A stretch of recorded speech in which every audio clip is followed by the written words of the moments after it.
Hello everyone, इस video में हम पढ़ेंगे क्लास 8 साइंस का chapter 8 cell structure and functions के क्वेश्चन आंसर्स। तो देखिए, जो पहला क्वेश्चन है उसमें क्या है, make a sketch of the human nerve cell, what function to the nerve cell perform. तो एक तो नर्व सेल जो होता है उसका हमें स्केच बनाना है, वो कैसा दिखता है वो आपकी बुक में गिवन है, आप बना सकते हैं। वैसे मैंने यहाँ पे आपको प्रोवाइड कर दिया है। ये देखिए, ये वाली जो पिक्चर है नर्व सेल की ऐसे ऐसे करके जाती है। ये देखिए ऐसे ऐसे करके होता है ये, और इसमें नर्व्स इस तरीके से बाहर को निकली हुई होती हैं ब्रांचेस की तरह। फिर इसके बाकी सारे पार्ट जो हैं वो दिखते हैं। इसमें पेंसिल से बना हुआ है तो शायद आपको इतना क्लियर ना दिख रहा हो, बाकी आपकी बुक में भी अवेलेबल है, आप देख सकते हैं, है ना। तो इसका आप जो आंसर है वो समझ लेते हैं।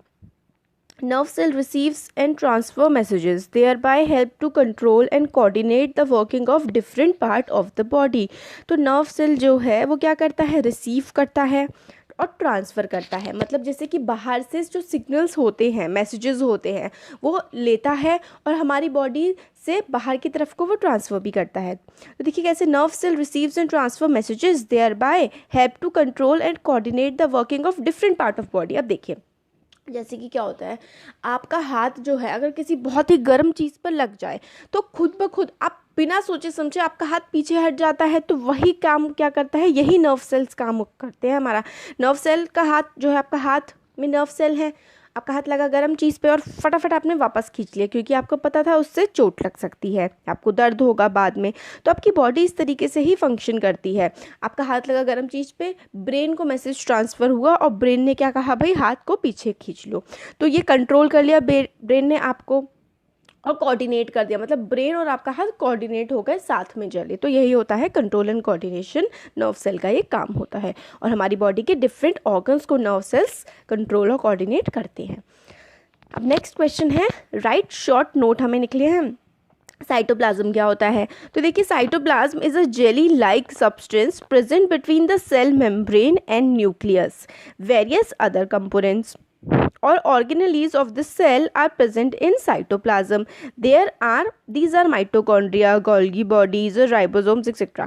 तो साइटोप्लाज्म क्या होता है, जेली जैसा कुछ स्ट्रक्चर सा होता है जो कि सेल मेम्ब्रेन और न्यूक्लियस के बीच में, जैसे कि आप ऐसे समझ लीजिए, ये सपोज करिए एक सेल है, बाहर की तरफ क्या है, सेल मेम्ब्रेन है ये वाली, और बीच में क्या आता है, न्यूक्लियस होता है।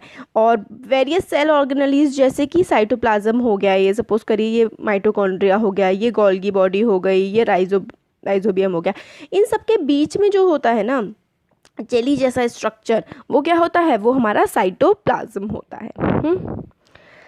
अब नेक्स्ट है nucleus of a cell. Nucleus of a cell क्या होता है, जो पहले देख लेते हैं। Nucleus is generally spherical and located in the centre of the cell. तो न्यूक्लियस क्या होता है, वो स्फेरिकल गोल गोल सी शेप का होता है, और जो सेल होता है उसके सेंटर में बीचों बीच में वो प्रेजेंट होता है।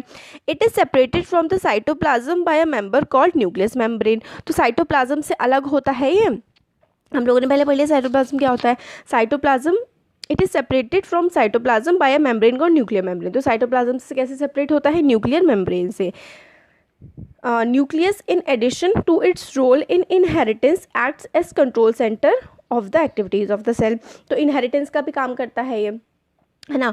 और क्या करता है, जितनी भी सेल में काम हो रहे होते हैं, न्यूक्लियस सबसे इंपॉर्टेंट होता है, सेल में जो भी कुछ काम हो रहा होता है वो सारा का सारा काम कंट्रोल करता है कौन, वो करता है न्यूक्लियस। देखिए ये सेल है, सपोज करिए, ओहो ये ले लिया मैंने, ये सपोज करिए सेल है, इसके बीचों बीच होता है न्यूक्लियस। तो न्यूक्लियस जनरली स्फेरिकल शेप का होता है, वैसे किसी और शेप का भी हो सकता है। और ये जो है न्यूक्लियस मेम्ब्रेन, न्यूक्लियस के बाहर न्यूक्लियस मेम्ब्रेन होती है, और यहाँ पे क्या होता है, साइटोप्लाज्म होता है। तो न्यूक्लियस मेम्ब्रेन इसको, न्यूक्लियस को साइटोप्लाज्म से सेपरेट करती है। और इसका फंक्शन क्या होता है, ये जो न्यूक्लियस है ना, ये सारे के सारे जो बाकी सेल ऑर्गेनेलीज है, पूरे के पूरे सेल में कितने सारे गोल्गी बॉडीज, राइजोबियम, माइटोकॉन्ड्रिया वगैरह होते हैं, सबको कंट्रोल करता है, सबकी एक्टिविटी को। ये हमने देखिए ह्यूमन चीक सेल बनाया हुआ है यहाँ पे। अनियन पील, जो अनियन होती है ना, अनियन को काटने के बाद माइक्रोस्कोप में देखते हैं तो बड़ा सुंदर सा पिंक पिंक सा कलर दिखता है। अब ये ब्लड सेल्स हैं, जो रेड ब्लड सेल है वो गोल गोल होते हैं। और ये स्पिंडल मसल सेल, ऐसे करके शेप के स्पिंडल है ना, इस तरीके की शेप के मसल सेल्स हैं, तो इसको स्पिंडल बोला गया है। अब नेक्स्ट है, देखिए अब इसमें हाँ आगे हमने प्लांट सेल दिखा दिया है, वैसे आपकी सारी बुक में भी अवेलेबल है, आप देख सकते हैं अपनी बुक में। तो प्लांट सेल जो होता है उसमें क्या होता है हमारा, कैसा दिखता है ये। अब देखिए ये वाला जो क्वेश्चन है, which part of the cell contains organelles, तो कौन से पार्ट, हम लोगों ने अभी देखा था कि साइटोप्लाज्म जो होता है उसमें सारे के सारे सेल ऑर्गेनेलीज जो हैं, जितने भी सेल के जो सब्सटेंस होते हैं वो सब सेल ऑर्गेनेलीज कहाँ प्रेजेंट होते हैं, सारे कंटेन करता है साइटोप्लाज्म। अब नेक्स्ट क्वेश्चन है, make sketches of animal and plant cell, state 3 difference between them. तो हम लोगों ने स्केचेस, मैंने आपको ये दिखा दिया था कि यहाँ पे बनाए हुए हैं, और उनके बीच में जो अंतर होता है, डिफरेंस क्या होता है वो बताना है। तो देखिए एनिमल सेल जो होता है उसमें सेल वॉल एब्सेंट होती है, जैसे कि हम लोग जो है हमारा एनिमल सेल है इसमें सेल वॉल नहीं होती है, सेल वॉल एब्सेंट होती है। प्लांट सेल जो है उसमें सेल वॉल हमारी प्रेजेंट होती है।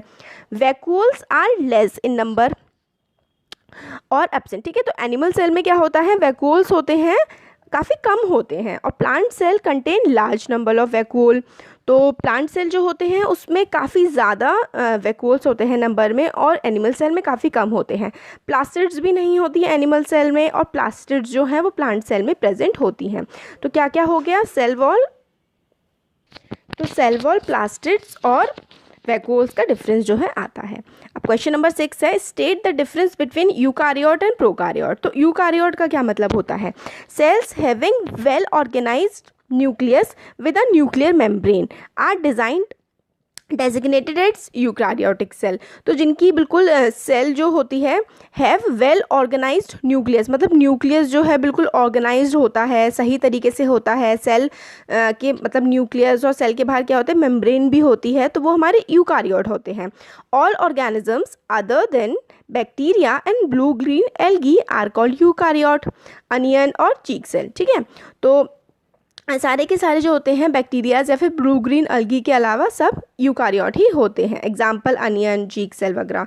प्रोकारियोट, प्रो का मतलब होता है हमारा पुराना, है ना। तो cell having nuclear material without nuclear membrane, जिसमें न्यूक्लियर मेम्ब्रेन नहीं होती है, वो प्रोकारियोट होते हैं। Organism with such kind of cell are prokaryote, तो बैक्टीरिया, ब्लू ग्रीन एल्गी होते हैं प्रोकारियोट।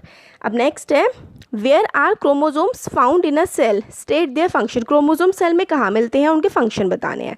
तो देखिए chromosomes are found in a nucleus of the cell, तो क्रोमोजोम्स कहाँ मिलते हैं, सेल के न्यूक्लियस में मिलते हैं। Chromosomes carry genes and helps in inheritance or transfer of characters from parents to the offspring. तो क्रोमोजोम कहाँ मिलते हैं, हमारे क्रोमोजोम्स हमारे मिलते हैं न्यूक्लियस ऑफ सेल में, और ये जीन्स कैरी करते हैं। और इनहेरिटेंस, जीन्स का मतलब होता है जैसे कि आप अपने पेरेंट्स जैसे दिखते हैं, आप अपने पेरेंट्स की हैबिट्स भी होती हैं आप में, तो वो किसकी वजह से होता है, जो बॉडी में जीन्स होते हैं उसकी वजह से वो ट्रांसफ़र होते हैं ऑफस्प्रिंग में, बच्चों में। अब नेक्स्ट है हमारा, इसमें देखिए होने वाला है बस chapter complete. Cells are the basic structure unit of living cell. Cell जो है वो बेसिक स्ट्रक्चरल यूनिट है, मतलब बहुत ही इंपॉर्टेंट जो है काम परफॉर्म करते हैं सेल हमारी बॉडी में। तो वो कैसे, देखिए cells are the basic structural units of living sales.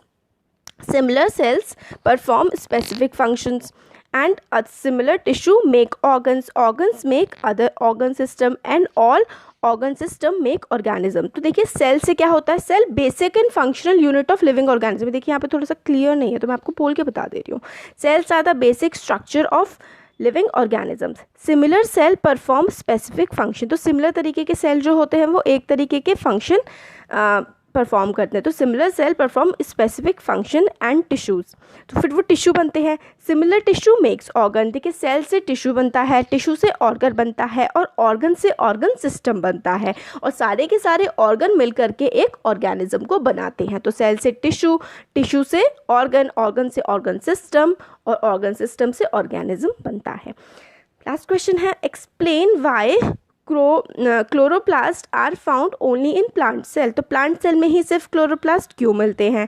तो देखिए chloroplast in the plant trap the sunlight, with the help of sunlight carbon dioxide water prepare food, hence chloroplast are only found in plant cell. तो chloroplast जो हैं वो plant में क्या करते हैं, क्लोरोप्लास्ट का काम होता है सनलाइट को अपने अंदर एब्जॉर्ब कर लेना, और सनलाइट की हेल्प से कार्बन डाइऑक्साइड और water, sunlight, carbon dioxide, water क्या करते हैं, खाना प्रिपेयर करते हैं। इसलिए जो है क्लोरोप्लास्ट जो है वो सिर्फ प्लांट सेल में मिलते हैं, क्योंकि सिर्फ प्लांट्स ही अपना खाना खुद प्रिपेयर करते हैं, क्लोरोप्लास्ट उसमें हेल्प करते हैं। तो चैप्टर कंप्लीट हो गया हमारा। Thank you.